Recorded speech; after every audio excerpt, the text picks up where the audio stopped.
Why women should take testosterone. Before we start this video, I'm just going to close that top and slide it away because I don't actually need it. Don't actually need notes or a script, because realistically, if we're going to talk about a subject like this, we should have a deep enough understanding to actually do it without a script and without rehearsing it ahead of time. It should just flow. So before I actually discuss any of these and the applications of testosterone and the deployment of it, I like to use the word deploy, makes me sound more intelligent. The first thing we need to discuss is what testosterone actually does. If you've watched my videos on testosterone replacement therapy for men, it's the same.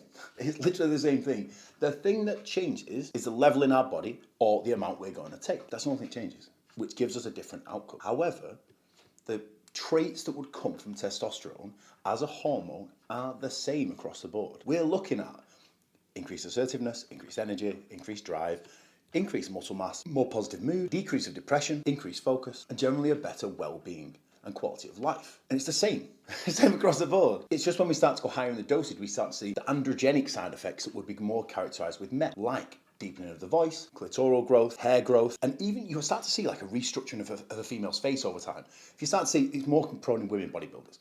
So we use women bodybuilders as a great example because most of them take more drugs than you would see with a woman transitioning from male to female as a transgender patient. And this is where it's really become interesting to see the application of testosterone, because we now have women on HRT, including testosterone. Women changing to men is a transition from male to female bodybuilders as well. So now we can see these massive differences in dosages from a woman on HRT, which is a tiny fraction, women transitioning, which is a bit more, and women bodybuilders who actually take a lot more. So this idea that women training is going to gain massive muscle mass is wrong. It's because they take loads of drugs. They take more drugs than a transgender patient, which is mind-blowing because most of them have not yet understood that the long-term effects are going to be you are literally going to transition into a man and then wonder why you hate bodybuilding and hate your physique.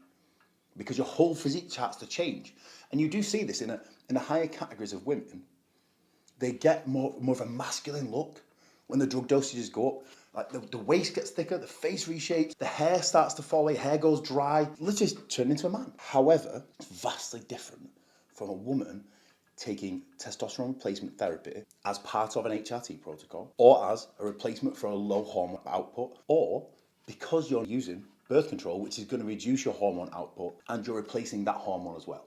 Because most of the time, when people are taking birth control, you're putting in estrogen, progesterone, or both, which means you see a decrease in testosterone, which is one of the reasons why on average a woman has a lower sex drive than a man. And a lot of women struggle to please their partners because they can't keep up with the sex drive of a man, because a man's testosterone is higher up the reference range than a woman's.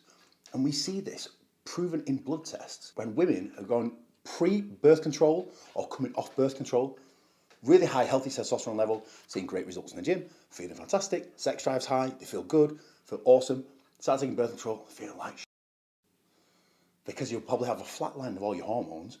One of them that you've just introduced, or the two that you've just introduced, are probably going to be quite high. They're all completely out of sync. You're not in your good week.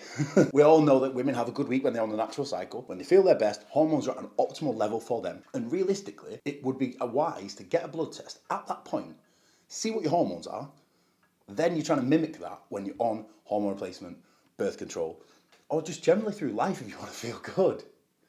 Because these days we're seeing women want to see progress in the gym. They want to get muscle. They want to be jacked. But not masculine jacked, feminine jacked, which is a different thing altogether, which is why we come into the discussion of testosterone. So before we move on to the discussion of doses of testosterone, types of testosterone, and why testosterone would be a better choice than something like Anavar for those girls that are looking to train, gain more muscle, whether it be competitive or not, or just want to be a little bit more muscular and lean, and are getting advice in the gym saying Anavar is safe for girls or Primo is safe for girls. Actually, testosterone in the right dosage is far better.